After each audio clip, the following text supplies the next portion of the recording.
Allahumma sholli ala Muhammad, Allahumma sholli ala Sayyidina Muhammad, ala Nabiyina Muhammad mongkol. Tapi yang jelas redaksi ini kalau di diroyah dikaji, Allahumma itu Tuhan, Tuhan itu pemberi. Wa Muhammadun wa in jalla qadruh abdun min ibadi. Muhammad apapun tinggi derajatnya tetap berstatus hamba. Sehingga agama ini terjaga oleh sighatus sholawat. Agama ini terjaga oleh redaksi sholawat. Yaitu Allah tetap pemberi sebagai Tuhan yang enggak tersaingi, la syarikalah. Rasulullah Muhammad wa in jalla qadruh, apapun prestasinya, bisa mi'raj, bisa apa saja, tetap seorang hamba yang butuh muhtajun ila rahmatih. Jika redaksi Allahumma sholli ala Muhammad ini mengukuhkan yang Tuhan tetap Tuhan, hamba pilihan tetap hamba pilihan.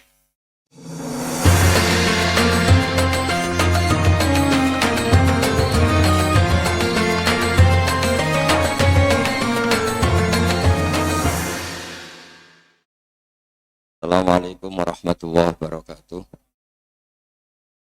Bismillahirrahmanirrahim. Allahumma sholli wa sallim ala nabiyyina habibina Muhammadin sallallahu alaihi wasallam wa ala alihi washabihi asma'in amma ba'du. Semua yang kami hormati,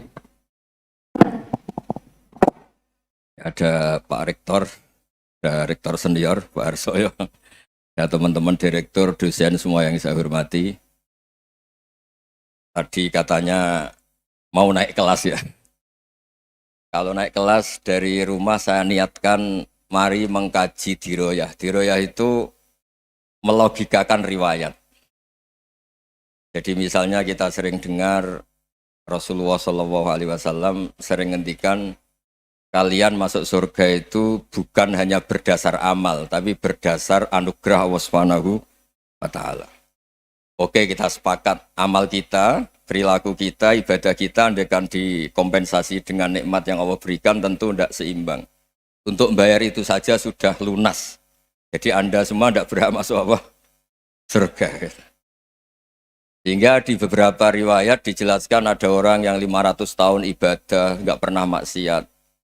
Ditanya sama Allah, kamu masuk surga karena apa? Karena ibadah saya ya Allah.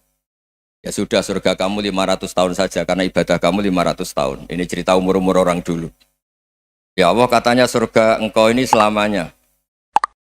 Ya kalau yang selamanya itu rahmatku. Kalau amal kamu terbatas ya surganya sesuai amal kamu ya terbatas. Ya sudah ya Allah, berarti masuk saya surga saya ini karena fadl engkau, karena anugerah engkau. Itu namanya apa? Diroyah. Diroyah itu satu kajian analisis di mana kita percaya riwayat, tapi kemudian punya logika, punya diroyah. Ini penting supaya tauhid kita ini kuat. Jadi dulu ada orang yang sangat cerdas, namanya Jubair bin Mut'im. Dia saking cerdasnya, juga kaya, juga tokoh, dikirim sebagai delegasi pembebasan Asra Badrin, tawanan Badar. Kemudian pas datang ke Masjid Nabawi, Nabi delalah pas baca Wattur wa kitabim mastur. Sampai pada titik Nabi baca am khuliqu min ghairi syai'in am humul khaliqun. Apakah penciptaan yang sedemikian canggih itu dimulai tanpa perwujudan, tanpa sesuatu yang real, yang maujud? Orang itu langsung bersimpuh, matur, ya Rasulullah saya Islam. Kada qalbi yatir, hampir hati saya, otak saya, pikiran saya itu terbang. Karena logika yang dibangun ateisme misalnya, kalau alam raya ini dimulai dari nihilisme, berarti logikanya apa? Al-adamu yakhluqu maujudan. Alam raya ini kan maujud, maujud itu ada. Kalau yang lebih dulu itu ketiadaan, berarti ketiadaan menjadi sebab kewujudan. Kalau dalam bahasa Arab itu al-adamu yakhluqu maujudan, sesuatu yang harusnya nggak jadi faktor karena ketiadaan menjadi faktor sesuatu yang nyata. Itu kan nggak masuk akal. Ya kalau alam raya ini ada al-adam sing yasbiku maujudan, berarti alam raya ini al-adamu yakhluqu maujudan, sesuatu yang tidak ada menciptakan yang ada. Dengan logika itu terus kita ngaji. Diajari sama guru-guru kita, sifat dasar Allah itu maujud. Wallahu maujudun qadimun. Terus masuk. Yang harus distatuskan pertama dari Allah itu apa? Maujud, wujud. Karena dengan wujud ini layak menjadi penyebab adanya alam raya ini. Sehingga ketika kita menolak faham nihilisme atau ateisme, faham tanpa Tuhan, tanpa pencipta awal, kita punya diroyah. Bahwa tidak mungkin ketiadaan ini menjadi sebab perwujudan alam raya ini.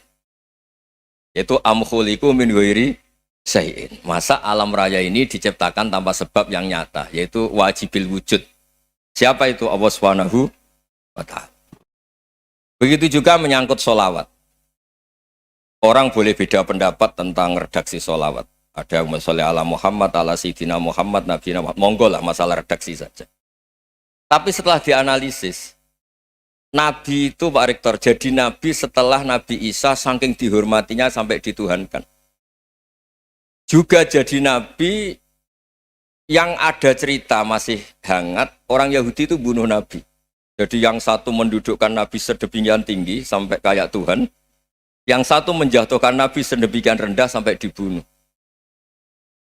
Kayak apa susahnya jadi Nabi Muhammad SAW. Kemudian dengan gampang Hadaddin agama ini bikin syariat yang bernama sholawat. Redaksinya monggo lah sesuai tradisi masing-masing. Allahumma sholli ala Muhammad, Allahumma sholli ala Sayyidina Muhammad, ala Nabiyina Muhammad, monggo lah. Tapi yang jelas redaksi ini kalau didiroyah dikaji, Allahumma itu Tuhan, Tuhan itu pemberi. Wa Muhammadun wa in jalla qadruh abdun min ibadi. Muhammad apapun tinggi derajatnya tetap berstatus hamba. Sehingga agama ini terjaga oleh sighatus sholawat. Agama ini terjaga oleh redaksi sholawat.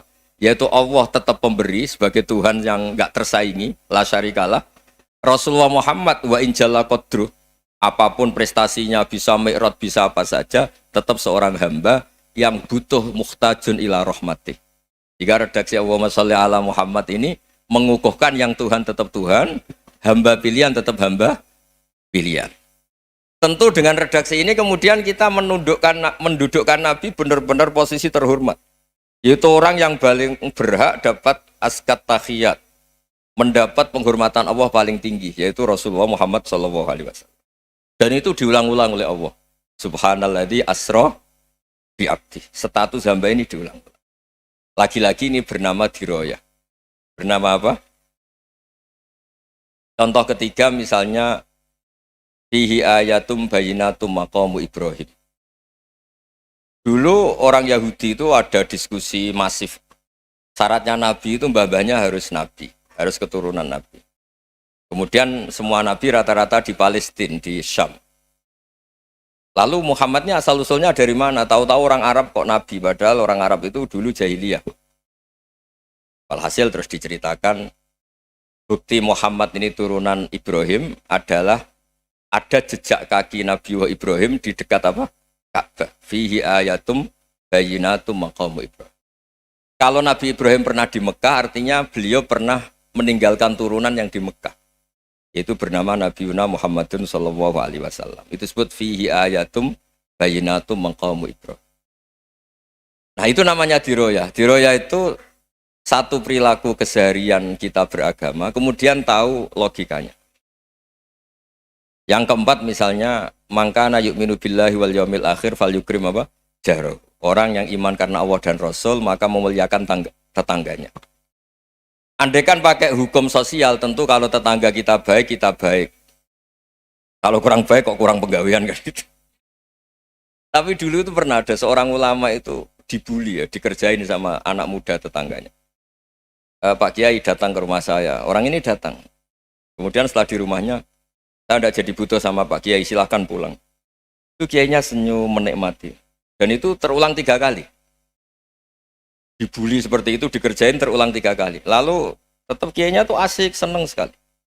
Lama-lama muda ini tanya, kenapa engkau tidak tersinggung? Padahal saya kerjain sampai 3 kali, tak undang, terus tak suruh pulang, tak undang, tak suruh pulang. Kata Kiai tadi, yang memerintahkan baik sama tetangga itu Allah. Jadi saya nikmati ketika bisa baik sama Anda. Tidak ada urusannya dengan perilaku Anda yang menolak saya. Nah itu terus kita tahu, memang motifnya kita baik sama tetangga karena iman sama Allah dan Rasul, bukan hukum kompensasi sosial. Jadi kalau mau diteruskan Pak Rektor, saya ngajar di sini ya karena perintah Allah itu orang alim harus ngajar, bukan karena perintah Rektor. Kalau diteruskan. Ya saya mohon juga gitu para dosen, para karyawan di sini kalau nggak khianat dengan UI itu karena takut sama Allah, jangan takut sama rektor. Kalau Anda baik juga karena Allah, jangan baik karena apa? Rektor. Bagaimanapun ya semua kita ini makhluk. Makhluk itu la yadurru wa la yanfa. Begitu juga melihat Indonesia. Melihat saya ini kan ikut di UI itu lama sekali ikut sama Profesor Zeni dari Profesor Zeni nulis tafsir. Mungkin Pak Hersoyo tahu banyak, dulu Pak Lutfi ya tahu banyak. Tapi saya memang nggak pernah terbuka karena ya memang nggak ingin sebenarnya. Kondisi ini kondisi darurat ini. Sehingga saya tahu cara berpikir Profesor Zaini, ya tahu komitmen beliau pada UI. Dan pendiri UI memang ya banyak yang dari tokoh NU, Muhammadiyah, dari tokoh-tokoh ormas yang lain. Memang didirikan banyak orang. Hingga UI memang nggak milik ormas apa tertentu. Dari satu sisi memang baik, nggak dikuasai ormas tertentu. Tapi nanti kalau keterusan ya nggak berbentuk. Ya sudahlah dikelola saja. Sambil-sambil jelas, sambil-sambil kadang nggak jelas. Yang penting ikhlas tadi. Karena kalau terlalu asobia itu jadi repot. Kita ini yang nekuni fikih itu tahu. Kalau tidak kuno itu madhabnya Hanafi. Kuno itu madhabnya Syafi'i. Tahu-tahu seakan-akan Imam Syafi'i itu NU, Imam Abu Hanifah itu Muhammadiyah. Padahal ini orang-orang yang sebelum NU dan apa? Muhammadiyah. Jadi kalau kita yang nekuni ilmu itu biasa saja dengan perbedaan. Tapi kalau orang-orang yang nggak siap dengan perbedaan itu sampai Allah disifati Ta'ala itu tidak terima. Padahal Ta'ala itu maknanya Maha Luhur, yang Maha Agung. Jadi ada seorang kiai kebetulan pidato pertama Pak Rektor. Assalamualaikum warahmatullahi ta'ala wabarakatuh. Di mubalik kedua ini nggak terima karena itu dianggap bid'ah ada Ta'ala. Hanya dia bilang Assalamualaikum warahmatullahi ta'ala wabarakatuh. Itu saking asobiahnya itu Allah ditambahi Ta'ala itu tidak terima. Padahal Ta'ala itu maknanya Maha Agung. Nah itu kan jadi repot kalau asobia gitu. Kalau kita ngadepi perbedaan itu biasa saja. Karena kita mungkin bacanya banyak, lihat hal-hal seperti itu ya biasa saja. Karena dulu itu perbedaan itu urusan sudut pandang. Ya saya ulang lagi, perbedaan itu sudut. Allah yang Tuhan saja sering didebat sama nabi-nabinya. Karena urusan sudut pandang apa? Saya beri contoh ya. Suatu saat Khalilur Rahman Ibrahim itu saatnya meninggal sama Allah, Israel disuruh. Itu Ibrahim saatnya meninggal, ambil nyawanya. Setelah datang ke Ibrahim, ya Khalilur Rahman Ibrahim, saya disuruh nyabut nyawa Anda. Itu Israel dipaksa mikir sama Ibrahim. Hal ra'aita khalilan yumitu khalilah. Kamu tahu orang yang mencintai kemudian bunuh yang dicintai. Itu logika agak benar. Akhirnya Israel kan nggak biasa debat, kan nggak dilatih debat, nggak pernah ikut lomba UI debat ilmiah. Dia taunya nyambut nyawa aja. Kembali ke Allah. Ya Allah, kata Ibrahim, hal ra'aita khalilan yumitu khalilah. Masa kekasih bunuh yang dicintai ya. Tapi kata Allah santai. Bilang ke Ibrahim, hal ra'aita habiban yakrahu ayyalqa habibah. Masa katanya dia cinta saya, kemudian ketemu saya tidak berani. Israel mater lagi. Logikanya gini Ibrahim, masa yang dicintai sama yang ketemu yang dicintai nggak berani? Ya udah ketemu aja. Katanya yang meninggal itu. Artinya kamu bisa saja GR tidak mati-mati karena merasa dicintai, atau ingin mati karena mencintai. Nah maksud saya dalam hal-hal seperti ini orang UI pasti nggak jelas. Katanya cinta Allah suruh mati ya nggak mau. Nggak jelas kan? Dibilang nggak cinta juga nggak mau. Tadi dibilang cinta kalau ukurannya mati juga enggak mau. Nah, tapi dalam banyak hal enggak jelas itu penting Pak Rektor. Penting sekali. Buatan guyon, saya beri contoh sekian ilmiah, enggak jelas itu penting. Rasulullah SAW itu dalam banyak hal itu disuruh Allah, memang disuruh supaya ngambil sikap seperti itu. Karena Allah itu punya otoritas penuh untuk bikin orang itu baik atau enggak baik. Wahsy itu yang membunuh Sayyid Hamzah, orang paling dicintai Nabi, di antara yang dicintai Nabi. Qatalahu Wahsyun, dibunuh oleh Wahsy. Nabi secara basarnya itu nggak suka sama Wahsy. Sampai cara lahir ya ingin corong Jawa ingin masuk nol. Tapi apa kata Allah? Laisa laka minal amri syai'un aw yatuba alaihim aw yu'adziba. Itu tidak wilayah kamu Muhammad. Malah Wahsy dikasih tobat sama Allah. Khalid bin Walid, itu perang Uhud kalah itu karena ide brilian Khalid bin Walid. Pas itu masih panglima kafir. Yaitu pura-pura kalah, ghanimah dilepas, sahabat turun, pasukannya naik, walhasil orang Islam kalah. Khalid bin Walid akhirnya juga masuk Islam. Orang yang secara basariah Nabi itu nggak siap. Kebalikannya juga ada. Sa'labah itu orang sampai dapat gelar hamamatul masjid. Ini pas ngaji mesti ingat salah. Dia di masjid terus. Setiap habis salam tuh lari karena istrinya nyuwun sewu masih berpakaian yang tidak pantas. Kenapa engkau terburu-buru pulang? Pakaian yang dipakai istri saya sekarang saya pakai. Ya pakaian sarung itu kayak Pak Rektor kan fleksibel. Ini khusus mau Ramadan, tidak akan sarungan terus, gak usah khawatir. Jadi ini tadi sudah janjian, saya yang kiai celananan, beliau yang rektor pakai sarung. Jadi iya. Supaya itu barter madhab. Tapi hanya sekali ini aja, bukan. Jadi jangan diharapkan ini jadi tontonan terus-menerus. Dan ini barter madhab. Saya sama Profesor Kores juga sering gitu. Saya pakai sarung yang dihadiahi beliau pakai sarung yang dihadiahi saya. Memang itu tradisi Islam. Tahadau tahabu, kamu saling memberi hadiah maka kamu saling mencintai. Bukan riswah, bukan riswah. Walhasil terus Sa'labah ini buat saya didoakan Nabi supaya saya kaya, supaya tidak sering ganti-ganti pakaian seperti ini sama istri saya. Jangan-jangan kamu miskin itu lebih baik. Ngotot minta didoakan. Didoain Nabi kaya, terus lama-lama ninggal sholat, ninggal jamaah. Itu Allah belum tersinggung. Yang mulai Allah tersinggung itu kan saya sering fatwa di mana-mana, sering memberi saran. Mumpung kamu miskin itu sering sedekah, karena kalau sudah kaya itu tidak bisa. Saya memberi analogi gini. Kalau saya masih santri miskin, punya uang 100.000, diminta guru saya 50 tak kasihkan, padahal itu 50%. Punya 2 kambing kurus, diminta guru saya 1 pasti tak kasihkan, padahal itu 50%. Jadi kalau punya sapi Brahman atau sapi limusin yang harganya itu 100 juta, punya 2, diminta 1 boleh enggak? Enggak boleh. Saya punya motor butut 2, diminta teman saya 1 boleh, tapi kalau Davidson Harley itu enggak boleh itu. Nah, walhasil itu kalau kita miskin, misalnya kita zaman kuliah atau zaman mondok atau zaman apa saja, punya uang 100.000, nartik temannya sampai 50.000 kan biasa. Tapi setelah 1 miliar, berani enggak kamu kasihkan 500 juta? Sama-sama 50%. Enggak kan?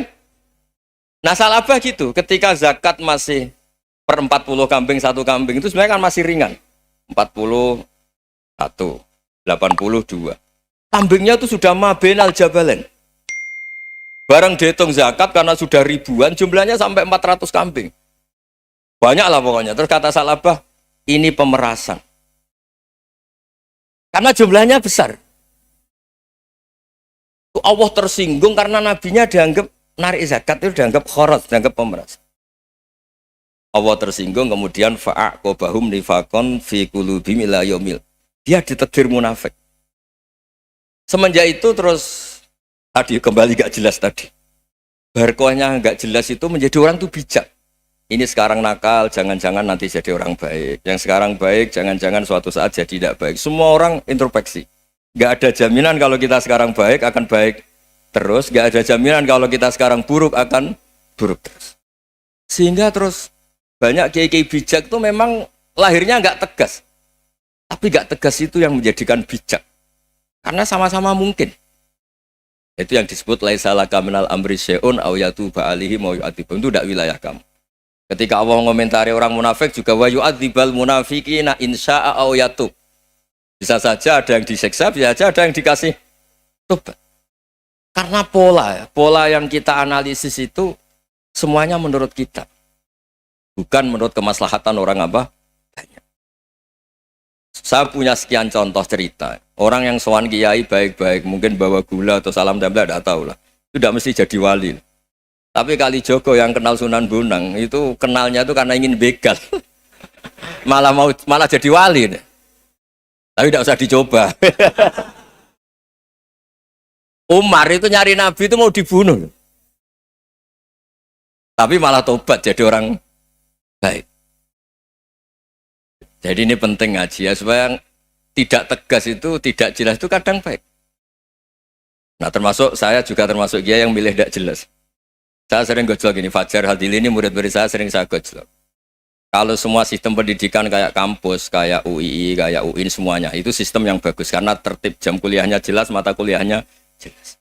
Kalau di pesantren itu Pak Harso itu gak tertib, tapi justru itu enak ketemu di jalan orang berani tanya. Nah, ini kalau mbak-mbak misalnya menstruasi, mau belajar haid nunggu semester berapa baru tahu. Itu bisa sekian tahun nggak sholat karena nunggu pelajarannya baru diterangkan.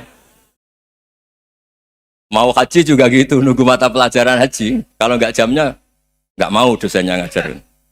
Ya, kalau kiai kan enggak, ketemu di jalan tanya, dijawab. Jam berapa juga dijawab. Artinya Indonesia itu berkah, ada sistem kampus yang tertib. Ya semoga termasuk tertib gajinya. Tapi tertib gajinya itu juga sebenarnya rugi. Saya sering ada pegawai negeri Gus, tolong doain saja di PNS enak jadi.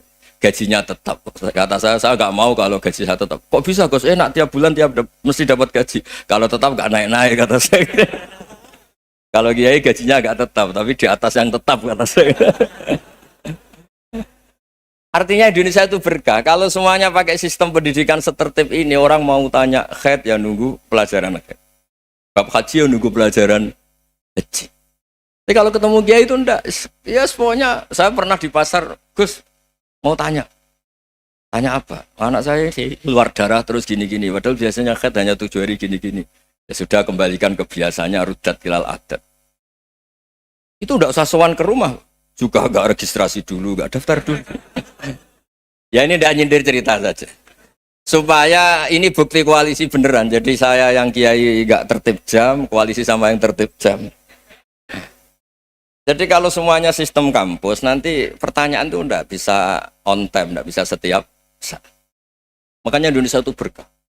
Kiai-kiai yang alim yang di jalan-jalan banyak. Juga kiai yang di kampus dokter-dokter fikih banyak. Yang nekuni ilmu umum ya banyak. Macam-macam. Itu masalah itu kalau saling mengadili itu baru masalah. Misalnya kiai ngeluh, enggak enak jadi kiai, enggak punya gaji tetap. Yang dosen ngeluh, enggak dicium tangannya. Karena memang unik Indonesia itu. Kalau guru fikih kok dosen itu tetap enggak dicium tangannya. Karena pikirannya anak-anak itu wong sudah bayar disuruh nyium. Itu kayak di alam sadar tuh gitu. Kalau kiai itu kan anak-anak gak bayar itu. Ya opanya cium tangan itu. Makanya kalau kiai tidak keramat bisa mati karena cium tangannya doang itu bisa mati itu kiainya. Ya ini cerita. Supaya saling menghormati saling menghormati. Jadi kalau makanya itu pakar-pakar akhlak ya, pakar-pakar etika peradaban. Itu tertampar betul ketika Nabi urusan ilmu itu mengabaikan itu kalau sudah urusan ilmu. Misalnya begini, ada urusan ilmu, ada mbak-mbak cantik atau ibu-ibu cantik. Itu dalam Islam itu diajarkan jangan sopan-sopan banget. Kata Nabi, karena kekuatan ilmu itu di atas kekuatan akhlak, di atas kekuatan adab. Ya nisa an-nabi lastunna ka ahadim minan nisa. Ini taqaitunna fala takhdu'na bil qaul. Fayatma alladzi fi qalbihi maradun. Misalnya ada mbak-mbak cantik, menarik, kemudian sopan misalnya sama Pak Fajarin sama dosen-dosen. Monggo binara. Wah itu bahaya pikirannya kemana-mana itu. Orang yang imannya pas-pasan, berarti mau. Maksud saya kalau cantik, menarik, ketemu di jalan, biarin aja dosennya mau kemana, biarin aja. Gak usah dihormatin. Kalau dihormatin, Pak mau kemana Saderno bisa bahaya ya. Nah, biarin aja. Kalau tanya, Dek ini alamatnya mana? Cari sendiri Pak. Karena hanya dengan cara itu, si Pak dosen ini gak kepikiran. Gak ada orang suka, orang kedus itu gak akan. Tinggal sudah cantik, sopan. Wah bisa pikirannya macam-macam. Itu ilmu. Fala takhdu'na bil qaul. Kamu jangan terlalu lirih kalau ngomong. Fayat ma'alladzi fi qalbi maradun. Orang yang pikirannya masih kotor pasti berpikir yang negatif. Anda mungkin demi sopan sama dosen Anda. Tapi sejauh mana dosen Anda juga berpikir positif. Itu kan uji iman sama uji nyali. Nah, sama pejabat yang sopan sama kiai mungkin punya Alphard, punya Robicon, punya terus bawa uang banyak. Terus sama kiai cium tangan hormat. Jangan-jangan kiainya yang pikirannya macam-macam. Ini berarti bisa jadi muhibbin potensial misalnya.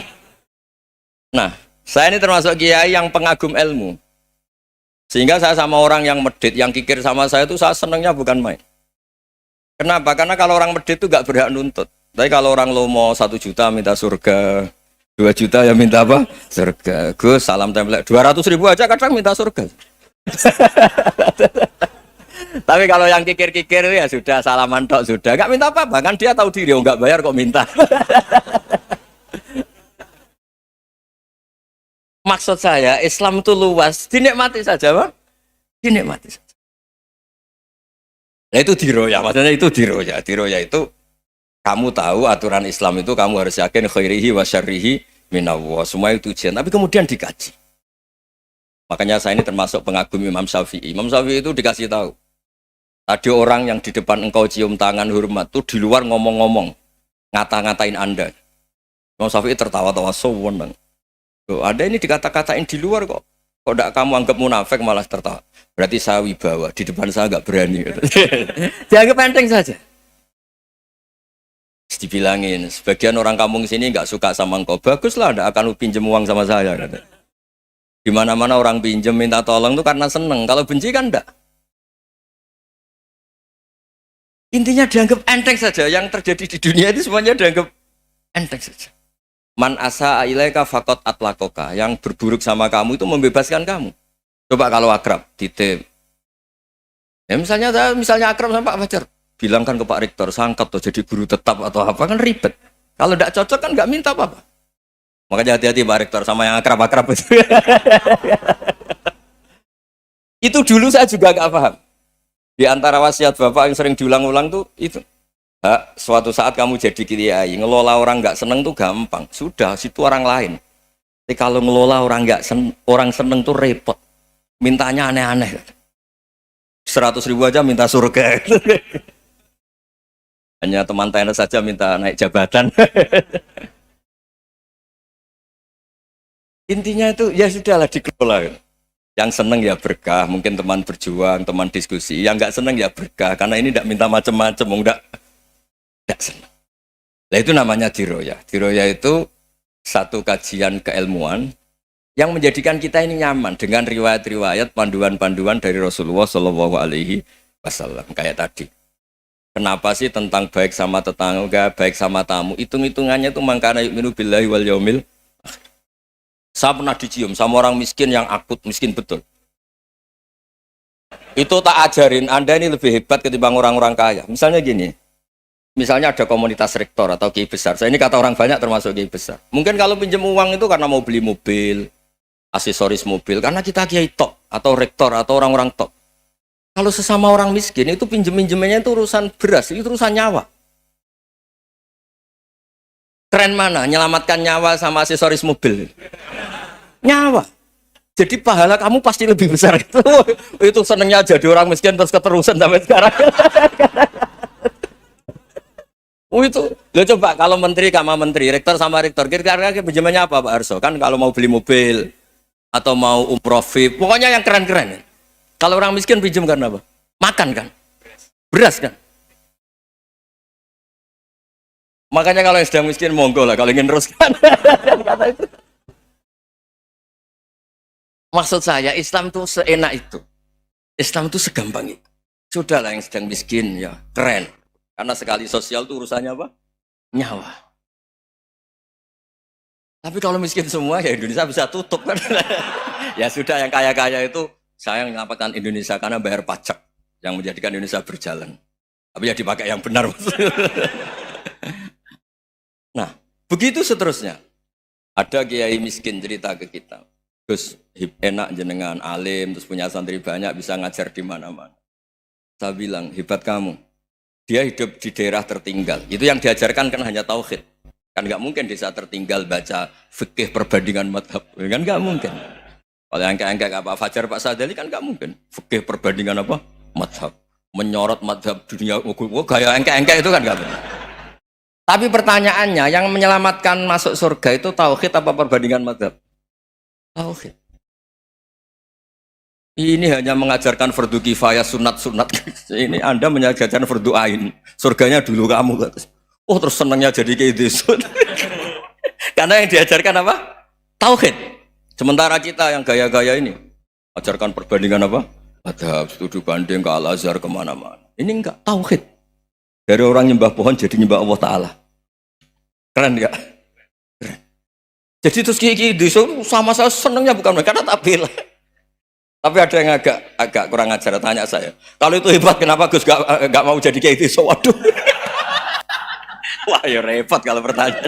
Terus tak jawab, kalau saya jadi Kiai desa, kamu ngangsu ilmu dari mana coba? Ya dari jenengan. Ya kalau sama gobloknya ada bisa.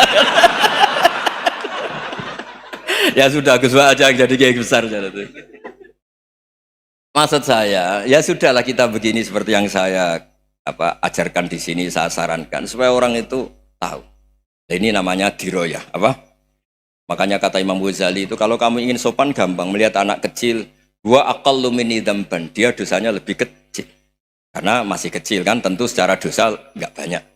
Kalau melihat orang yang tua, gua aktsaru minni ibadatan, dia tentu ibadahnya lebih banyak karena umurnya lebih banyak. Sehingga terus semua orang lain tuh di depan kita itu hebat. Ya semua orang lain sama misalnya Pak ini rektor, Pak Fathul Wahid rektor, tanggung jawabnya lebih banyak, berarti pahalanya lebih banyak. Tapi sama, ketika melihat Nyun Sewu, melihat pegawainya yang secara lahir di bawahnya, ini tanggung jawabnya nggak banyak, pasti salahnya juga enggak. Itu yang diajarkan Rasulullah SAW, sehingga enak lah. Tapi kalau kita melihat orang lain selalu salahnya, itu pecundang. Allah saja tidak seperti itu kan, amal baik ya ada khairan, amal buruk ya ada saron, semuanya dilihat oleh Allah Subhanahu wa Ta'ala. Saya itu punya teman Gus, agak beling, agak seenaknya. Dulu miskin. Wah itu seenaknya betul. Kayak kenal Tuhan. Tak tanya, kenapa kamu seenaknya? 1 bulan tuh labanya bisa 200 juta sampai 500, sampai 1 miliar. Saya itu Gus, setelah duha itu perkembangannya bagus. Duha, sholat duha itu. Saya pernah miskin, kan kata, ingkana rizki fisama, wa ingkana qalilan, ya kalau fisama fa'anzilhu, terus wa ingkana qalilan fakasirhu, kalau sedikit perbanyak. Ini trennya sudah benar semua. Nah, wa ingkana ya, haroman fatohirhu, kalau haram yang kau sucikan. Makanya saya seenaknya, kalau qalilan sudah fakasiru, paling trennya yang nggak benar juga fatohirhu, kata Mas. Dia yakin kalau yang nggak benar-benar sudah disucikan Allah, karena yang lain-lain sudah. Dari miskin sudah kaya, qalilan sudah fakasiru, paling yang haroman juga sudah fatohiru gitu. Tak tanya, lah kamu kok tahu? Polanya sudah ada Gus, karena sang qalilan. Kamu sembrono sama Tuhan kok begitu kan? Tapi apapun itu seneng saya. Seneng saya sering salah teh, makanya saya mohon yang sekarang miskin, sedang miskin itu ya ndak usah nyesal banget-banget. Kalau ingin kaya monggo lah, namanya orang juga ingin. Ya, tapi Anda harus bangga. Sosial antar kalian adalah urusan nyawa dan itu pahalanya luar biasa. Supaya kita, nah yang kaya-kaya juga boleh GR lah karena pembayar pajak. Dan itu bisa menyelamatkan Indonesia Raya. Begitu seterusnya. Itu yang diajarkan Nabi, antawadhu hatta la yabghiya ahadun ala ahadin. Kamu semua harus tawadhu sehingga antar kalian tidak saling tidak sopan, tidak saling liar, tidak saling mendolimi. Termasuk tadi sikap gak jelas tadi. Orang dolim yang sekarang dolim bisa saja tobat, yang sekarang soleh bisa saja nanti. Semuanya tuh mungkin. Kita diajari ya muqallibal qulub tsabbit qalbi ala dini. Jadi keliru kalau kita dalam banyak hal harus tegas, gak mesti. Al halalu bayyinun wal haramu bayyinun. Tapi ada wa bainahuma umurun mustabihat. Ada yang wilayahnya itu abu-abu. Misalnya ada perempuan cantik misalnya, contoh paling gampang. Kalau kamu ajari secara serius, kamu bisa aja tergoda jadi fitnah. Tapi kalau orang soleh gak berani ngajarin, kemudian digunakan orang fasik, malah menjadi orang nakal, kita juga tanggung jawab. Kamu mau tegas gimana? Wilayahnya sama-sama mungkin. Wilayahnya sama-sama mungkin. Yang dekat pejabat mungkin terkontaminasi KKN. Tapi kalau pejabat gak dekati orang soleh, punya perilaku yang gak soleh, yang repot juga Indonesia kan? Nah hal-hal seperti itu kita tidak perlu ngambil sikap. Maksudnya nggak usah ngambil sikap, ya kita buktikan kalau milih satu madzhab, kita buktikan semuanya lebih baik, semuanya lebih bermanfaat, semuanya lebih berperadaban. Karena nggak bisa dihindari wa bainahumain. Termasuk Nyuwun Sewu, saya mohon maaf sama mulai Pak Harso, Pak Lutfi sampai Pak Fathul Wahid. Saya ini termasuk kiai yang nggak suka dekat sama orang-orang top. Bukan karena hasud. Memang konstitusi kiai harus gitu, la tamuddanna ainaika. Kenal orang lebih tinggi itu kan resiko. Misalnya saya kiai desa, mungkin punya keri tua sudah seneng, punya kijang tua sudah seneng. Gara-gara kenal Pak Wahid naik Camry, waduh kok saya kalah itu. Kenal orang itu kan resiko. Mungkin dosen-dosen sini kalau kenal saya di Rembang juga resiko. Di sini nggak ada cium tangan, melihat saya di sana, wah nggak enak jadi dosen. Jadi memang harus dibatasin. Sekiranya mungkin orang terus, karena latamu dan nanawa ainaika ilham. Kamu jangan sering melihat orang lain yang mungkin secara lahir dapat nikmat yang lebih tinggi timbang Anda. Kalau kamu nggak bisa ngelola hati Anda bisa hasut, Anda bisa dengki. Paling tidak Anda bisa ada syukur. Saya itu sering didolani pejabat. Juga sering melihat pejabat di TV-TV. Naik mobil aja ada yang naikkan. Bahkan kalau wudhu itu anduk aja ada yang bawa. Itu kalau yang nggak kuat, weh naik jadi pejabat. Ya makanya terus konstitusi Kiai itu mengatur, sudahlah mata kamu itu kamu batasin. Jangan melihat sesuatu yang potensi ya, potensi menjadikan Anda tidak apa syukur. Jadi saya mohon, ini memang konstitusi saya sebagai Kiai, jadi saya tapi di hati saya tetap akrab. Saya doakan semua untuk UI, untuk semua orang Indonesia kita doakan. Kita ingin semuanya tambah baik, tambah baik. Oke, ngoten mawon. Assalamualaikum warahmatullahi wabarakatuh. Terima kasih Gus Bah untuk pencerahan yang luar biasa. Kita masih punya waktu 28 menit.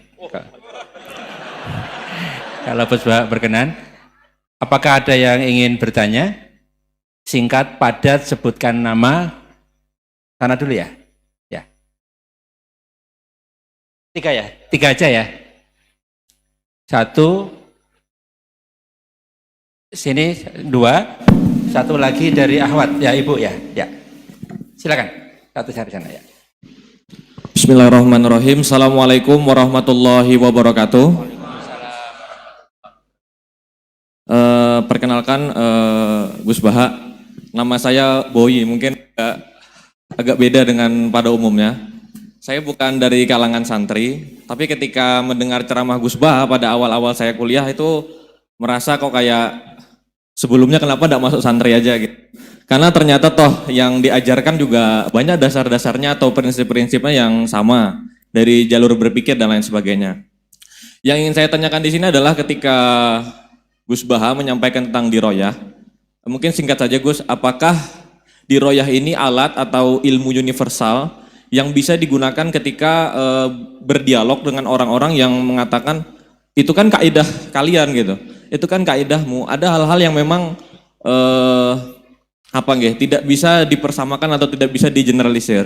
Ya mungkin seperti itu Gus. Dan juga yang terakhir, kalau boleh saya izin bersalaman boleh Gus. Kesempatan. Oke, Assalamualaikum warahmatullahi wabarakatuh. Baik, kita kumpulkan dulu satu lagi ya.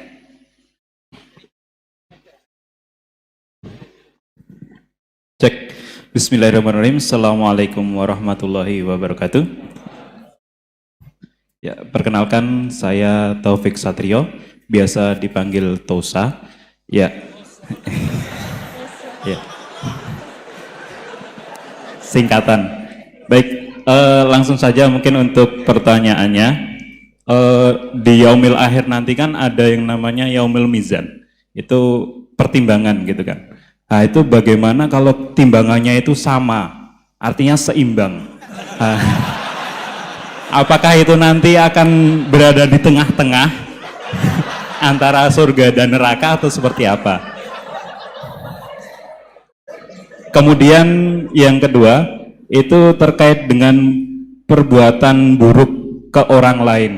Ketika kita berbuat buruk ke orang lain itu kan kita istilahnya zalim kepada orang lain. Tapi di lain sisi, itu secara zahir kan seperti itu. Tapi di lain sisi, di akhirat itu kan kalau secara pahala, kita itu membantu orang lain mendapatkan pahala.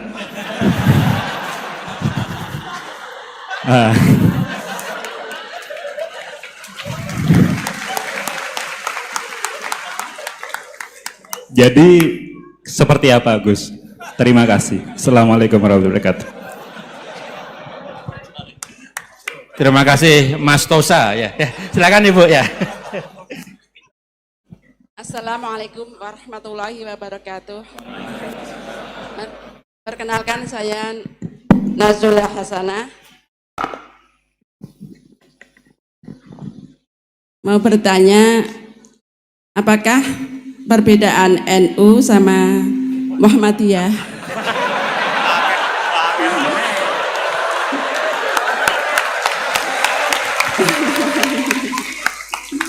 Tadi kan dijabarkan.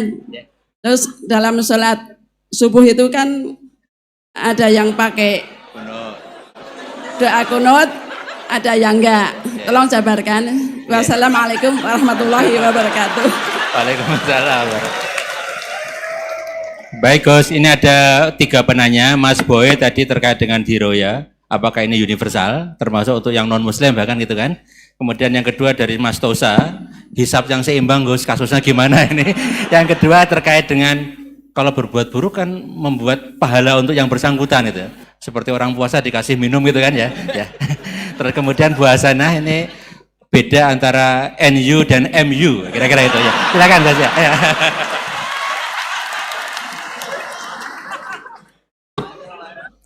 Bismillahirrahmanirrahim. Sebelum saya jawab, saya senang kalian semua senang dengan sesuatu yang taat itu.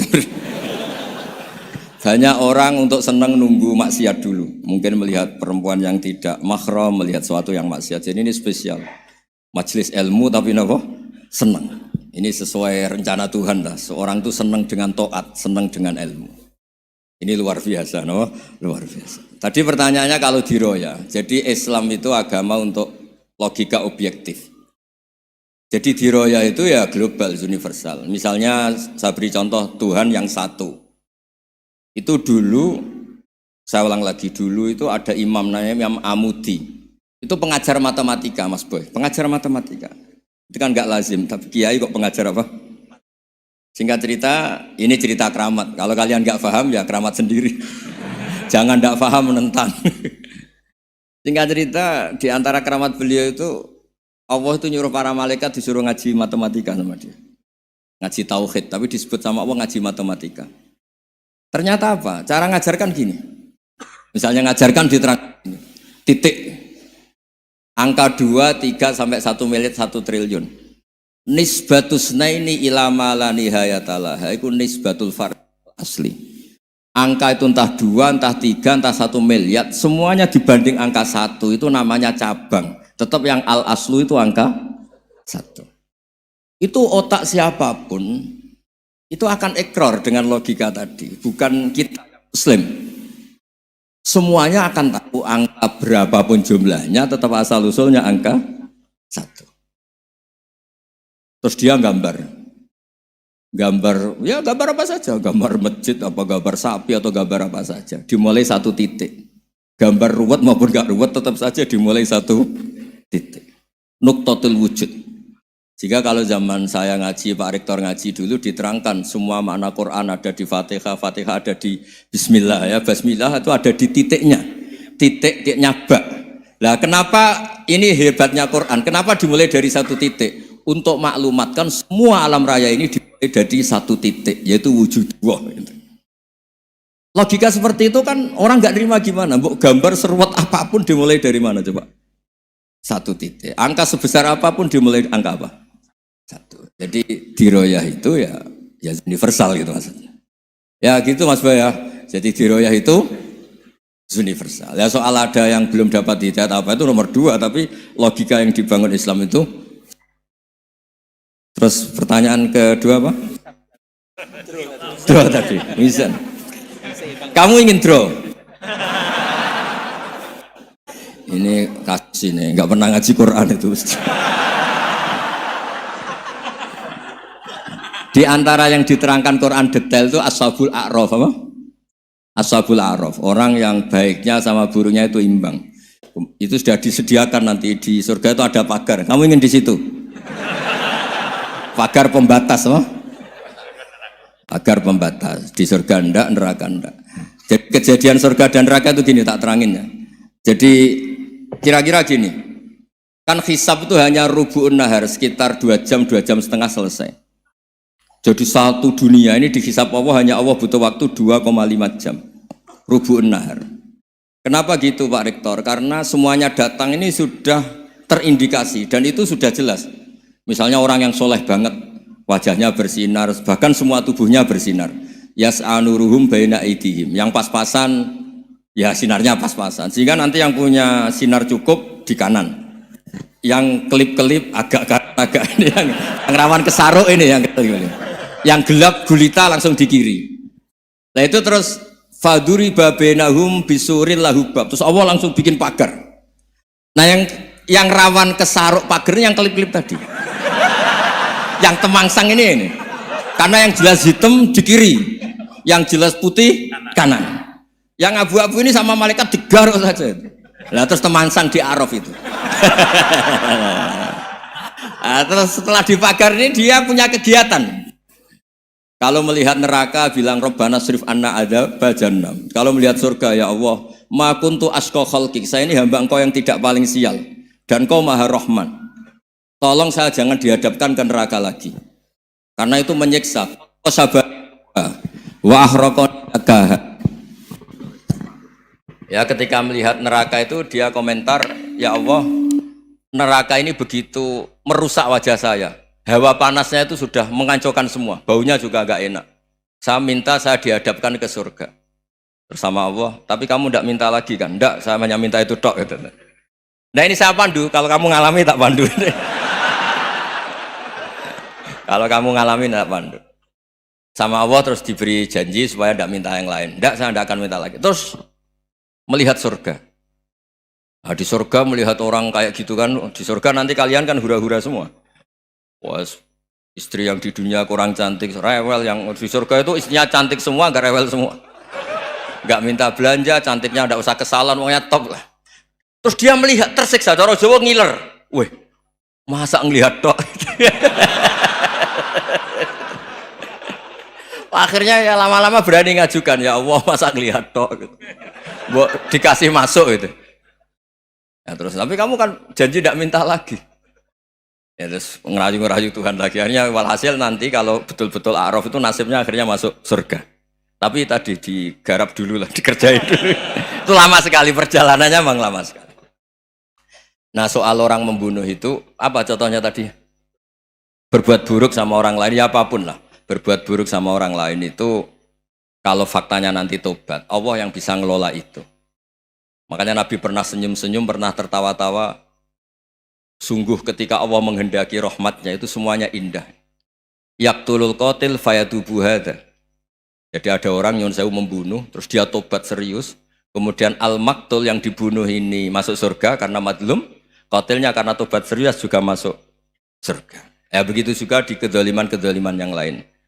Jadi ya makanya tobat itu penting sekali. Ya taruh saja begini yang terkenal ya, contoh Wahsy itu jelas di surga karena syahid dibunuh Wahsy. Apa Hamzah? Hamzah ini jelas di surga karena matul syahidan, dibunuh secara syahid oleh Wahsy. Tapi karena Wahsy tobatnya serius, nanti juga di surga. Begitu juga keburukan-keburukan yang lain. Jadi tobat ini misalnya ada orang hartanya dicuri. Tentu yang dicuri ini kalau dia orang baik, ya mungkin secara formal lapor polisi, tapi kalau dia orang baik mungkin ridho lah, sudah itu, sudah ridho kan. Berkahnya ridho, dia menjadi orang baik karena ridho diuji Allah, hartanya apa? Dicuri. Kemudian yang mencuri tobat, entah harta itu dikembalikan, entah dikasihkan masjid sebagai amalnya yang dicuri, entah apa-apa, Allah ngasih tobat orang ini. Kemudian sama-sama jadi orang baik, kemudian sama-sama di surga. Makanya itu Nabi sampai senyum-senyum, betapa rahmatnya Allah tidak terbatas. Sama lagi, betapa rahmatnya Allah tidak terbatas. Bahkan qatil sama maktul bisa ngopi di surga bareng tadi itu. Karena ya tadi, masyhur itu. Yang paling legenda dalam sejarah Islam kan, saya pernah membunuh orang yang sangat dicintai Rasulullah. Sebagai tobat saya akan membunuh orang yang paling dibenci Rasulullah. Singkat cerita, Wahsy ini menangi bunuh Musailamah al-Kadzdzab, orang yang ngaku-ngaku Nabi yang merusak tatanan apa? Islam. Apapun itulah, cerita-cerita apapun itu. Makanya saya sering cerita, kalau preman pasar itu tobat, bu, jangan nyapu masjid. Tobatnya tetap di pasar, yang dulu pasar gak aman karena dia, sekarang aman karena dia. Jangan tobat terus nyapu di pasar, pasar diganti suksesennya, pengganti. Itu nggak fair apa? Jadi kalau tobat itu harus seimbang dengan zaman salahnya. Zaman apa? Kayak Umar. Ketika dia kafir itu orang Islam dibikin takut. Terus ketika dia Islam, gantian orang kafir dibikin takut. Pertama dia Islam langsung marahnya Abu Jahal pula. Awas kalau ganggu Rasulullah, ngadepin saya. Itu fair. Kenapa? Fair. Jangan tobatnya bikin orang takut, lah tobat ke masjid, nyapu. Yang di pasar diganti penggantinya tetap gaduh.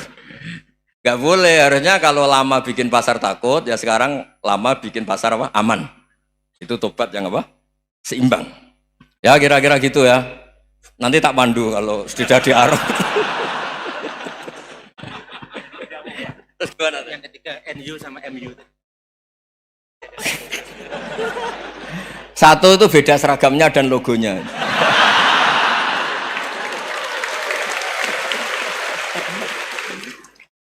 Kedua, nama ketua umumnya.